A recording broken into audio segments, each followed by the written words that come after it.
Hello दोस्तों, नए video में आप सभी का फिर से स्वागत है। और आप लोग जान रहे होंगे कि हम लोग क्या कर रहे हैं। जो हम लोगों का यूपीएससी प्रीलिम्स 2026 है, इसको टारगेट करते हुए क्या कर रहे हैं, कुल 10,000 एमसीक्यू की प्रैक्टिस कर रहे हैं। इसमें हम लोग क्या करते हैं, हर एक दिन टोटल 25 क्वेश्चन की प्रैक्टिस करते हैं। तो आज हम लोग क्या करने वाले हैं, हिस्ट्री के एमसीक्यू की प्रैक्टिस करेंगे। और सारे के सारे ये क्वेश्चन क्या होते हैं, पीवाईक्यू होते हैं। इसमें क्या, चाहे आईएएस को हो, चाहे सीडीएस के हों, चाहे एनडीए के हों, या फिर पीसीएस के क्वेश्चन हो, सारे के सारे क्वेश्चन क्या होते हैं, पीवाईक्यू ही होते हैं। तो इसके लिए आप लोग क्या कीजिएगा, वीडियो को लाइक कर लीजिएगा और चैनल को सब्सक्राइब भी कर लीजिएगा, क्योंकि आप लोगों के सपोर्ट से ही क्या हो रहा है, ये सीरीज़ चल पा रही है। तो चलिए शुरू करते हैं। और अभी क्या करेंगे, आगे इधर उधर की बात नहीं करेंगे, केवल अपने टॉपिक पर ही फोकस रखेंगे। तो चलिए शुरू करते हैं। तो पहला क्वेश्चन आता है हमारा, जो कि पीवाईक्यू में पूछा जा चुका है। क्या स्वदेशी एवं बहिष्कार पहली बार किस घटना के दौरान संघर्ष की विधि के रूप में अपनाया गया था। तो आप जानते होंगे कि यूपीएससी ने क्या स्वदेशी और बहिष्कार आंदोलन के बारे में बहुत बार पूछा है। तो ये किसके लिए था, क्या बंगाल विभाजन के विरुद्ध आंदोलन था, क्या होम रूलिंग आंदोलन था, क्या उसके लिए था, क्या असहयोग आंदोलन के लिए था, क्या साइमन कमीशन की भारत यात्रा के दौरान क्या हुआ था ये। तो आप लोग जानते होंगे कि अगर आप लोगों ने मॉडर्न हिस्ट्री को नॉर्मली भी पढ़ा, यानी कि थोड़ा सा भी पढ़ा होगा, तो आराम से आप इसका निकाल लेंगे। क्या बंगाल जो विभाजन हुआ था, तो इसके विरुद्ध में क्या हुआ था हमारा, जो भारत सरकार मतलब कि जो भारत के जो मतलब कि क्रांतिकारी थे, उन्होंने क्या कर दिया था, स्वदेशी और बहिष्कार आंदोलन को मतलब कि लाया था। और इसमें मतलब कि जो 1906 यानी कि 1906 में जो था, मतलब कि 1906 में इसको अपनाया गया था। और स्वदेशी और बहिष्कार के तहत क्या था, एक तरीके से मतलब कि जो स्वदेशी चीज़ें थी उनको अपनाना था, और जो विदेशी चीज़ें थी उसका बहिष्कार करना था।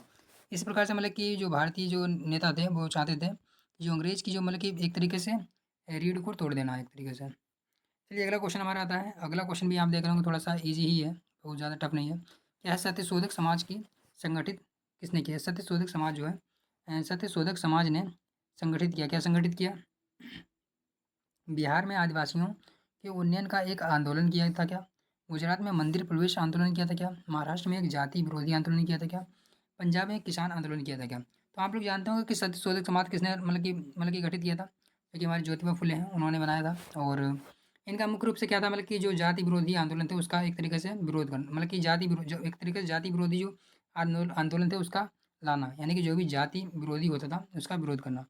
तो इस प्रकार से देख रहे होंगे, जो हमारा राइट आंसर क्या होगा, सी आंसर होना चाहिए।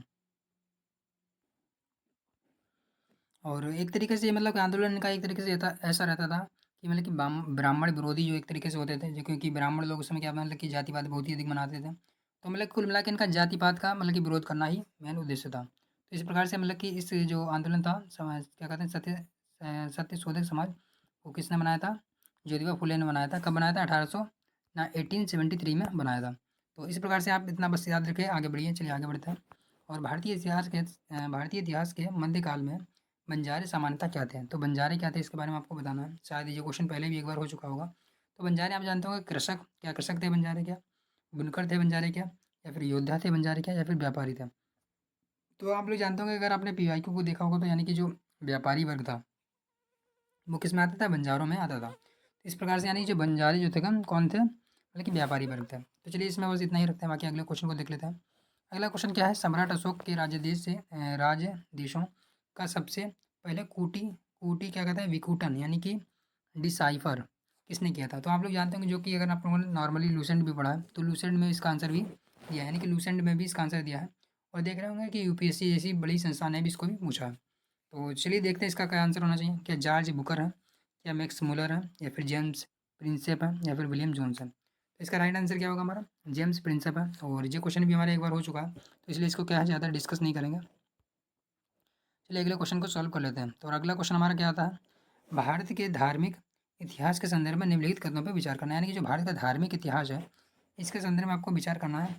तो क्या बताया है, बोधिसत्व बोधिसत्व क्या है, बौद्ध मत के हीनयान संप्रदाय की केंद्रीय संकल्पना है क्या। तो आप जान रहे होंगे कि जो हीनयान संप्रदाय था, यानी कि बौद्ध धर्म का जो हीनयान एक तरीके से शाखा थी, तो हीनयान शाखा में क्या था कि मतलब कि एक तरीके से वो बुद्ध को क्या मानते थे, मानव मनुष्य मानते थे। और वो निर्वाण मतलब कि एक तरीके से जो कि बुद्ध को अवतार ना मान करके एक मनुष्य के रूप में मानते थे। और उनका मेन रूप से ये कार्य था कि बुद्ध की दी हुई शिक्षाओं को मानना, ना कि आडंबर को बढ़ावा देना। तो बोधिसत्व क्या था, मतलब कि एक तरीके से मैं कहते हैं कि अवतारवादी को मानने लगा था। तो इसका मतलब क्या है, हमारा एक नहीं सही हो सकता, क्योंकि बोधिसत्व क्या हमारा हीनयान से ना होकर के महायान से है।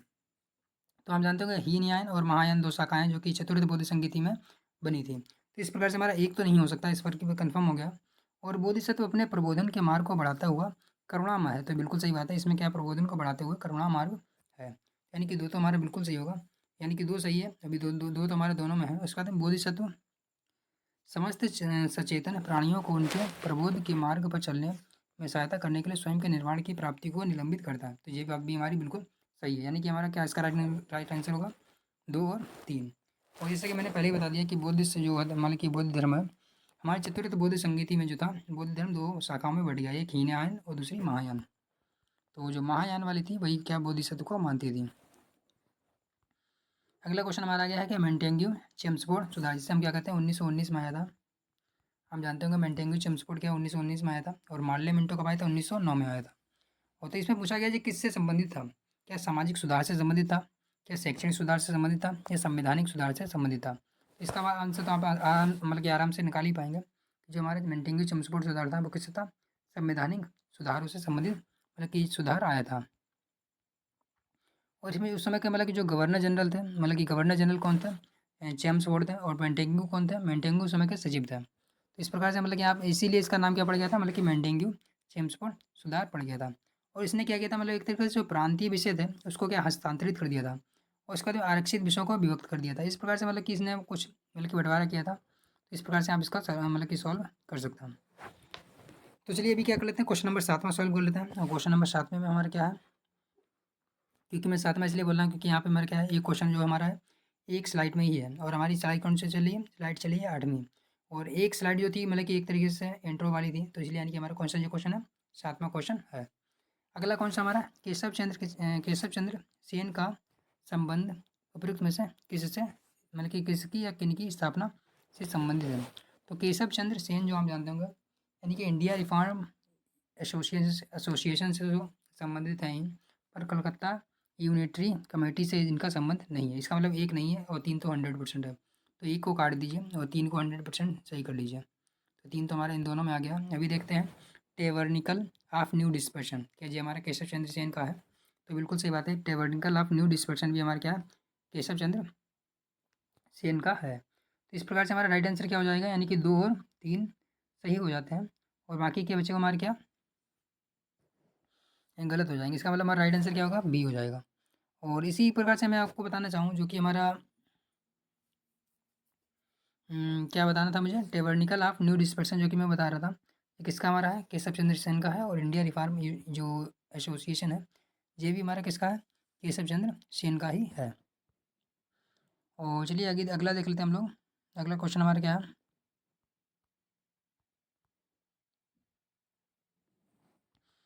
अगला क्वेश्चन हमारा है भारत के इतिहास के संदर्भ में निम्नलिखित युग्मों पर विचार करना है। शब्द दिया है और विवरण दिया है, आपको बताना है। जैसे कि अर्पति, अर्पति एरपति या फिर एरपति भी बोल सकते हैं आप।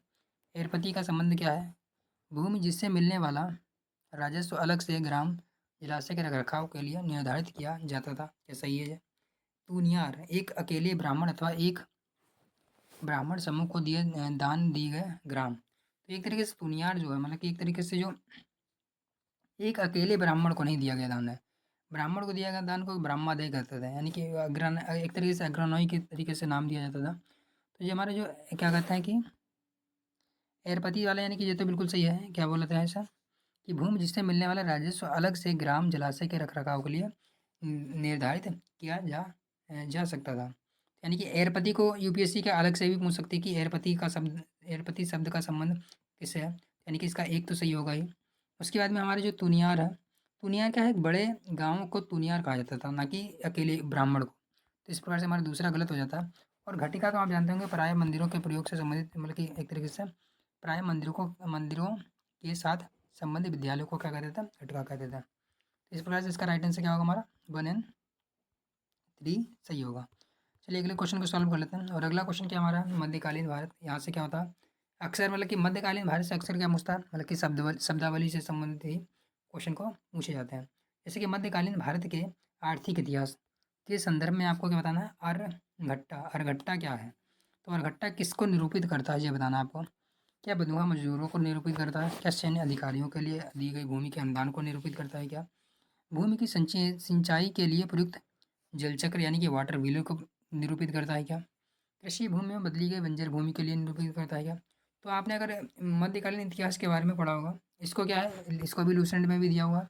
और जो हमारी आप जानते होंगे, अगर आप डिटेल बुक को पढ़ते हैं तो उसमें तो मिलता ही है, या फिर आप एनसीईआरटी को पढ़ते हैं तो उसमें भी आपको मिल जाता है।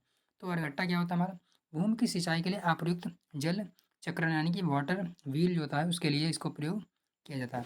तो इस शब्द को यूपीएससी रिपीट भी कर सकती है, और एक बार रिपीट भी किया शायद 2024 या 23 में। हालांकि यहाँ पे इसको थोड़ा सा और एग्जामाइन करके यानी कि थोड़ा सा और डिटेल में पूछ लिया था यूपीएससी ने, तो इसको आप थोड़ा सा ध्यान रखिएगा। चलिए अगला क्वेश्चन को सॉल्व कर लेते हैं। और अगला क्वेश्चन देख रहे होंगे, 1907 का जो सूरत अधिवेशन था उसमें क्या जो कांग्रेस बढ़ गई थी, उसी के बारे में पूछा है। क्या पूछा है, 1907 में सूरत में भारतीय राष्ट्रीय कांग्रेस के विभाजन का मुख्य कारण क्या था। देख रहे होंगे कारण पूछ लिया है। और कभी कभी यही पूछ लेगा कि कौन से अधिवेशन में जो भारतीय राष्ट्रीय कांग्रेस विभाजित हो गई थी। तो देख रहे होंगे क्वेश्चन चाहिए, आप आंसर बना सकते हैं, आंसर से ही क्वेश्चन बन जाता है, तो ये भी हो जाता है।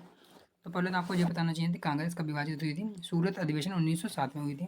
तो इसका कारण क्या था, तो इसका कारण क्या था, लॉर्ड मिंटो द्वारा भारतीय राजनीति में सांप्रदायिकता का प्रवेश कराना था। क्या, अंग्रेजी सरकार के साथ नरमपंथियों की वार्ता करने की क्षमता के बारे में चरमपंथियों के विश्वास का अभाव था। क्या, मुस्लिम लीग की स्थापना था। क्या, भारतीय राष्ट्रीय कांग्रेस अध्यक्ष के निर्वाचित हो सकने में अरविंद घोष का असमर्थता था। क्या, तो आप जानते हैं कि जो 1907 का सूरत अधिवेशन था उसमें मुख्य रूप से कांग्रेस के विभाजन का मुख्य कारण यही था कि जो गर्मपंथी थे उनका क्या नरमपंथी पे विश्वास कम हो गया था। उनको लग रहा था कि गर्मपंथी जो होंगे उन्हें लग रहा था कि नरमपंथी केवल क्या कर रहे हैं, मतलब कि प्रार्थना और पत्र के द्वारा ही करते जा रहे हैं, कुछ उसका उससे कुछ होने वाला है नहीं। तो हालांकि फिर बाद में जो चरमपंथी थे उन्होंने उसके साथ मतलब कि विभाजन कर लिया। तो इस प्रकार से हमारा राइट आंसर क्या होगा, बी इसका राइट आंसर हो जाएगा। तो चलिए अभी चलते हैं अगले क्वेश्चन पे। और ये वाला हमारा क्वेश्चन कब है, 2017 के भी चालू हो चुके हैं। तो ये हमारे क्वेश्चन कौन से हैं, 2017 का है। इसमें क्या पूछा गया है, ऋग्वेद क्या लिखा है, ऋग्वेद कालीन आर्यों और सिंधु घाटी सभ्यता के लोगों की संस्कृति के बीच अंतर संबंध में निम्नलिखित कथनों में से कौन सा सही है। यानी कि हमारे आर्य और सिंधु घाटी सभ्यता के लोग हैं, उनकी संस्कृतियों के बीच में अंतर को आपसे पूछा गया है। तो देख रहा हूँ अगर आपको डिटेल में पढ़ा है तभी आप बता पाएंगे, क्योंकि अगर आपने एक तरफ आर्य का मतलब कि जो ऋग्वैदिक समाज है, दूसरी तरफ सिंधु घाटी सभ्यता है, दोनों को आपको मतलब कि एक तरीके से समझ होनी चाहिए, तभी आप इसका आंसर निकाल पाएंगे। और वैसे भी यूपीएससी के मतलब को क्वेश्चन आप कितना भी पढ़ लें, आपको ऐसे ना एक आध विकल्प ऐसे मिल ही जाएंगे वो आपके शायद पकड़ में ना हो, तो वहाँ पे आपको क्या करना पड़ता है, अपनी कॉमन सेंस का इस्तेमाल करना पड़ सकता है। तो पहला हमारा क्या है, ऋग्वेदिकालीन आर्य कवच, यानी कि ऋग्वेदिकालीन जो आर्य थे कवच और शस्त्र यानी कि हेलमेट का उपयोग करते थे, जबकि सिंधु घाटी सभ्यता के लोग इसमें उपयोग का कोई साक्ष्य नहीं मिला। तो ये बात बिल्कुल सही है कि जो सिंधु घाटी की सभ्यता के लोग थे वो लोग क्या थे, एक तरीके से शांति प्रिय लोग थे, और उनका मतलब कि युद्ध वगैरह से कुछ खास नाता नहीं था। वहीं जो हमारे आर्य थे, आर्य क्या थे आप जानते होंगे कि आर्य यानी ये महाभारत वाले टाइम हो या फिर कुछ मतलब कि जो आर्य एक तरीके से मतलब कि महाभारत वाले टाइम हो या फिर रामायण वाला टाइम हो, उसमें आपने देखा होगा कि आर्य शब्द काफ़ी इस्तेमाल होता है। तो इस प्रकार से मतलब कि आप आर्य वाले जो थे मतलब कि जो क्या करते थे, युद्ध वगैरह करते थे अच्छा खासा। हालाँकि मैं मतलब कि डायरेक्टली उससे लिंक नहीं कर रहा हूँ, पर मतलब कि मैं बता रहा हूँ कि जो आर्य जो लोग थे, वो क्या कर रहे थे, युद्ध वगैरह भी करते थे, और कवच का इस्तेमाल करना है, घोड़ों का इस्तेमाल करना है, त्रिशूल या फिर जो शस्त्र हैं, धनुष बाण इसका भी इस्तेमाल करना वगैरह चलता था इनका। उसके बाद में जो ऋग्वैदिक कालीन आर्यों को स्वर्ण, तांबा, चांदी का ज्ञान था, जबकि सिंधु घाटी सभ्यता के लोगों को केवल तांबा और सोने लोहे का ज्ञान था। तो आप लोग जानते हैं कि लोहे का जो खोज थी काफ़ी समय बाद हुई थी, यानी कि उत्तर वैदिक काल के टाइम मतलब की हुई थी, बल्कि सिंधु घाटी सभ्यता क्या थी हमारी, वैदिक कालीन सभ्यता से भी पहले की सभ्यता है। तो इस प्रकार से यानी कि हमारा एक वाला यानी कि दूसरा वाला विकल्प तो गलत हो जाता है। और वहीं आपने अगर कभी मोहनजोदारो एक मूवी है जो कि शायद ऋतिक रोशन की मूवी है, तो अगर आपने मोहनजोदारो मूवी भी देखी होगी, तो जो सिंधु घाटी सभ्यता उसमें दिखाया गया है, तो उसमें आप देख रहे होंगे सोने वगैरह का इसमें इस्तेमाल काफ़ी कुछ दिखाया गया है। तो इस प्रकार से आप समझ सकते हैं कि शायद विकल्प दो गलत होगा। तो यही हो जाता है कि मतलब आपको क्या है, हर तरीके के अपने ज्ञान का इस्तेमाल करना पड़ेगा, चाहे आपने कोई मूवी देखी हो, कोई चाहे वेब सीरीज़ देखी हो, चाहे आपने कोई भी वीडियो देखा होगा, अगर आपको कोई भी नॉलेज मिलती है उसका आपको क्या है 100% यूटिलाइज़ करना पड़ता है। तो यानी कि दूसरा गलत हो जाता है हमारा, दूसरा गलत होता ही हमें क्या मिल गया, 1 एंड 3 सही होगा, क्योंकि ऋग्वेदीन कालीन आर्यों ने मैंने पहले ही बता दिया आपको कि जो युद्ध करेगा वो घोड़े का इस्तेमाल तो करता ही होगा। मतलब कि ऐसा मतलब कि आप डायरेक्टली एजम्पशन नहीं कर सकते, पर मतलब कि एक तरीके से जो जनरल बात है उसके लिए मैं कर रहा हूँ। तो युद्ध में क्या कर रहे थे, घोड़े को पालतू बनाया, जबकि इस बात का कोई साक्ष्य नहीं कि सिंधु घाटी सभ्यता के लोग इस पशु को जानते थे। तो बिल्कुल सही बात है। चलिए अगला चल लेते हैं। और सिंधु घाटी की सभ्यता के लोग मतलब कि ज़्यादातर क्या करते थे, मतलब कि हाथी, और हाथी के बाद में क्या मतलब कि बैल हो गया, सांड हो गया, इन सब के बारे में जानते थे, पर घोड़े के बारे में इनको पता था, इसका कुछ साक्ष्य नहीं पता है। चलिए अगले क्वेश्चन को हम लोग सॉल्व कर लेते हैं। अगला क्वेश्चन हमारा क्या है, सर स्टीफर्ड क्रिप्स की योजना की अ, परिकल्पना की द्वितीय युद्ध के बाद। सर स्टीफोर्ड क्रिप्स की योजना ने यह परिकल्पना की कि द्वितीय विश्व युद्ध के बाद क्या होगा। आपको बताना है कि द्वितीय विश्व युद्ध के बाद में सर स्टीफोर्ड क्रिप्स ने क्या परिकल्पना की थी। भारत को पूर्ण स्वतंत्रता प्रदान कर दी जाएगी। तो क्या आपको लग रहा है कि ये स्टीफोर्ड क्रिप्स क्या भारत को पूर्ण स्वतंत्र करने के मतलब के पक्ष में होगा क्या? उसके बाद में बोला स्वतंत्रता प्रदान करने से पहले भारत को 2 भागों में विभाजित किया जाना चाहिए। क्या ऐसा कुछ मतलब कि डायरेक्टली उसमें मतलब कि अगर द्वितीय विश्व युद्ध चल रहा है, ऐसा कुछ बोल सकते हैं क्या? भारत को इस शर्त के साथ गणतंत्र बनाया जाना चाहिए कि वह राष्ट्रमंडल में शामिल हो। तो गणतंत्र की बात कुछ नहीं हुई थी उसमें। भारत को डोमिनियन स्टेट देना, तो आप जानते होंगे जो सर स्टीफर्ड क्रिप्स थे उन्होंने क्या कहा था, भारत को डोमिनियन स्टेट देने की बात कही थी। तो इस प्रकार से हमारा क्या होगा, राइट आंसर डी होगा। और इसको ही मतलब कि जो गांधी जी थे उन्होंने कह दिया था मतलब कि पोस्ट डेटेड चेक भी बोल दिया था, मतलब कि बाद में, क्योंकि जो द्वितीय विश्व युद्ध के समय जब जो कहते हैं कि अंग्रेज थे मतलब कि एक तरीके से बहुत ही ज़्यादा मजबूर हो गया था कि भारत का साथ उन्हें चाहिए था। अगला क्वेश्चन हमारा है मणिपुरी संकीर्तन, जो कि हमारे साइंस एंड टेक्नोलॉजी से संबंधित क्वेश्चन है। और मणिपुरी संकीर्तन के बारे में आपको बताना है कि क्या बोला है, यह गीत और नृत्य का प्रदर्शन है। तो बिल्कुल सही बात है, इसमें गीत और नृत्य तो होता ही है, कोई की संकीर्तन वगैरह जी है सब। केवल देख रहा हूँ, केवल करताल यानी कि सिम्बॉल ही एकमात्र वाद्य यंत्र है जो इस प्रदर्शन में प्रयुक्त होता है। तो क्या आपको लग रहा है कि कोई एक ही वाद्य यंत्र का इसमें इस्तेमाल हो रहा होगा? तो बिल्कुल गलत है, यानी कि दूसरा हमारा गलत हो जाता है।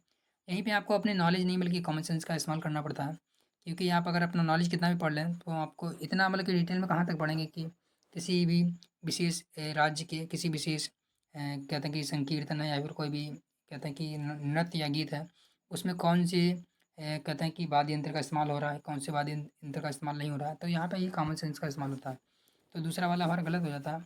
और उसके बाद में बोला यह भगवान श्री कृष्ण के जीवन और लीलाओं का वर्णन करने के लिए प्रदर्शित किया जाता है। तो बिल्कुल सही बात है, संकीर्तन जो हमारा मणिपुरी मतलब कि रास्ते मतलब मणिपुरी का जो है वो श्री कृष्ण के लिए ही है। तो यानी कि दूसरा हमारा गलत मतलब कि सही हो जाता है, 1 एंड 3। तो चलिए अगले क्वेश्चन को हम लोग सॉल्व कर लेते हैं। अगला क्या हमारा 1929 का व्यापार विवाद अधिनियम यानी कि ट्रेड डिस्प्यूट एक्ट निम्नलिखित में से किसका उपबंध करता है? उद्योगों के प्रबंधन में कामगारों की भागीदारी। तो क्या मतलब कि कामगारों की भागीदारी के बारे में बात की है। औद्योगिक झगड़ों के दमन के लिए प्रबंधन के पास मनमानी करने की शक्ति, क्या इसके बारे में था क्या? व्यापार विवाद की स्थिति में ब्रिटिश न्यायालय का हस्तक्षेप के लिए था क्या? अधिकारियों यानी कि अधिकरणों ट्रिब्यूनल की प्रणाली और हड़ताल पर रोक। तो जो हमारा 1929 का व्यापार विवाद अधिनियम यानी कि ट्रेड डिस्प्यूट एक्ट जो था वो किसके लिए था? अधिकरणों यानी कि ट्रिब्यूनल प्रणाली पर मतलब कि हड़तालों पर रोक के लिए था। तो इस प्रकार से इसका राइट आंसर क्या हो जाता है, हमारा डी हो जाता है। तो चलिए अगले क्वेश्चन को हम लोग सॉल्व कर लेते हैं अभी। और अगला क्वेश्चन हमारा कौन सा है, 15वां क्वेश्चन है। क्या बोलना है, इनमें से कौन से ब्रिटिश शासन के दौरान भारत में रहितवाड़ी बंदोबस्त को प्रारंभ किए जाने से संबंधित है? तो आप जान रहे होंगे कि रहितवाड़ी जो मतलब कि बंदोबस्त था, भारत के 51% क्षेत्र पे था। और वो जो वहीं जो हमारा मतलब कि महलवाड़ी था, महलवाड़ी लगभग 30% पे था। और जो हमारा महलवाड़ी के बाद में क्या होता है, जमींदारी, जमींदारी कितना था हमारा, लगभग 19% पे था। इस प्रकार से आपको याद रखना है। और जो हमारे मतलब कि जो कैप्टन रीड और थॉमस मुनरो जो था, ये हमारे किससे संबंधित था, रैयतवाड़ी बंदोबस्त से संबंधित थे। कौन सा? कैप्टन रीड यानी कि अलेक्जेंडर कैप्टन रीड और थॉमस मुनरो। तो ये दोनों हमारे किससे थे, रैयतवाड़ी से थे। यानी कि इसका राइट आंसर क्या होगा हमारा, सी 2 और 3। वहीं हमारे जो लॉर्ड कॉर्नवालिस थे वो किससे थे, हमारे जमींदारी व्यवस्था या फिर हमारी जो कहते हैं कि जो फिक्स व्यवस्था थी, यानी कि जो कहते हैं कि जमींदारी व्यवस्था से संबंधित है। उसके बाद महलवाड़ी व्यवस्था से कौन थे, हमारे हाल्ट मैकेंजी थे। तो आपको इतना ध्यान रखना है। तो चलिए अगले क्वेश्चन को हम लोग सॉल्व कर लेते हैं। और अगला क्वेश्चन हमारा क्या है, फैक्ट्री अधिनियम 1881, एक होता है हमारा 1891। दो हमारे कानून उस समय आए थे। तो इसमें पूछा गया 1881 के बारे में। फैक्ट्री अधिनियम 1881 कामगारों यानी कि औद्योगिक कामगारों की मजदूरी नियत करने के लिए और कामगारों की मजदूरी संघ बनाने बनाने देने की दृष्टि से पारित किया गया था क्या? तो क्या आपको लग रहा है कि जो औद्योगिक मजदूर अधिनियम 1881 था, क्या उनको संघ बनाने की मतलब कि आज़ादी दे देगा क्या? तो ऐसा बिल्कुल भी नहीं है, यानी कि एक हमारा गलत हो जाता है। और इसके बाद बोला एम लखनडे ब्रिटिश भारत में मजदूर आंदोलन संगठित करने में आगामी अग्रगामी थे। तो यानी कि बिल्कुल सही बात है, जो हमारे एम एन लखनडे जो हैं वो क्या मजदूर आंदोलन को संगठित करने में अग्रगामी थे। और वहीं जो हमारा 1881 के जो कंपनी में मतलब कि कामगारों का अधिनियम था, वो एक तरीके से बच्चों के लिए था। बच्चों के लिए मतलब कि जो 7 वर्ष से उम्र के कम बच्चे थे उनको क्या करना, कामगार से मतलब कि काम करने से रोकना था। और उसके बाद में उससे ऊपर के जो थे उन्हें मतलब कि काम के घंटे कम करना था, महिलाओं को काम के घंटे कम करना था, उनको मतलब कि सप्ताह की छुट्टी देना था, इससे संबंधित हमारा था। तो इस प्रकार से मतलब कि आपका जो फैक्ट्री अधिनियम 1881 है वो इसके लिए माना जाता है। चलिए अगले क्वेश्चन को सॉल्व कर लेते हैं। अगला क्वेश्चन हमारा क्या है, 1927 का वटलर कमेटी। तो वटलर कमेटी आप जानते होंगे किस के लिए काफ़ी मतलब कि फेमस है, और शायद रिपीट भी कर सकती है यूपीएससी इसको। तो कब आई थी, 1927 में आई थी। और इसमें क्या कहा गया था कि केंद्रीय एवं प्रांतीय सरकारों की अधिकारिता निश्चित करना क्या था, भारत के सेक्रेटरी ऑफ स्टेट की स्थिति निश्चित करना था क्या, राष्ट्रवादी प्रेस पर सेंसर व्यवस्था स्थापित करना था क्या, आरोपित करना था क्या, भारत सरकार एवं देशी रियासतों के बीच संबंध सुधारना था क्या। तो 1927 का जो कानून हमारा है बिल्कुल सही है, यानी कि डी वाला, भारत सरकार एवं देशी जो रियासत थे उनके बीच क्या करना, संबंधों को सुधारना जो था बटलर कमेटी का मुख्य उद्देश्य था। तो चलिए अगला क्वेश्चन को हम लोग सॉल्व करते हैं। अगला क्वेश्चन हमारा क्या बोल रहा है, निम्नलिखित युग्मों पर विचार करना है। राधाकांत देव ब्रिटिश इंडिया एसोसिएशन के प्रथम अध्यक्ष थे क्या, तो बिल्कुल सही बात है, जो ब्रिटिश इंडिया एसोसिएशन थी उसके प्रथम अध्यक्ष कौन थे, राधाकांत देव थे। आपको याद रखना है, एक तरीके से फैक्चुअल क्वेश्चन है। उसके बाद में हमारा है गजलू लक्ष्मी नरसू चेड्डी क्या मद्रास महाजन सभा के संस्थापक थे। तो आप जान रहे होंगे मद्रास महाजन सभा के संस्थापक ये नहीं थे। उसके बाद में जो सुरेंद्र नाथ बनर्जी का इंडियन एसोसिएशन के संस्थापक थे। तो बिल्कुल सही बात है, सुरेंद्र नाथ बनर्जी थे हमारे किसके थे, इंडियन एसोसिएशन के संस्थापक थे। तो इस प्रकार से हमारा राइट आंसर क्या हो जाता है, 1 and 3। यानी कि इस प्रकार से हमारा राइट आंसर क्या हो जाता है, 1 and 3, 1 and 3। और जो हमारे ब्रिटिश इंडिया एसोसिएशन थी इसका मैंने क्या बताया, जो कि कौन थे, राधाकांत देव थे। इन्होंने कब किया था, एक तरीके से इसकी स्थापना क्या थी, 1851 में, 1851 में हुई थी। और वहीं जो हमारे मतलब कि एक तरीके से मद्रास महाजन जो सभा है, और मद्रास महाजन सभा जो है इसकी स्थापना कब हुई थी, 1884 में हुई थी। और इसमें कौन थे, एम वीर राघवाचारी थे, सुब्रमण्यम अय्यर थे, और एक थे आनंद चार्लू। तो इन प्रकार से मतलब कि 3 जो मतलब कि संस्थापक में शामिल थे। वहीं जो हमारा इंडियन एसोसिएशन है, जो इंडियन एसोसिएशन है इसमें कौन थे, हमारे सुरेंद्र नाथ बनर्जी थे। और सुरेंद्र नाथ बनर्जी के बारे में आपको ये भी पता होगा कि ये ऐसे पहले व्यक्ति थे जिन्होंने क्या मतलब कि आईसीएस यानी कि जो हमारे जो आईएएस है अभी वर्तमान में, तो आईसीएस की प्रथम बार मतलब कि जो इनके भाई थे शायद, एक बार मुझे कन्फ्यूजन हुआ थोड़ा, शायद सुरेंद्र नाथ बनर्जी थे या फिर इनके भाई थे। तो सुरेंद्र नाथ बनर्जी नहीं, शायद सत्येंद्र नाथ बनर्जी जो थे,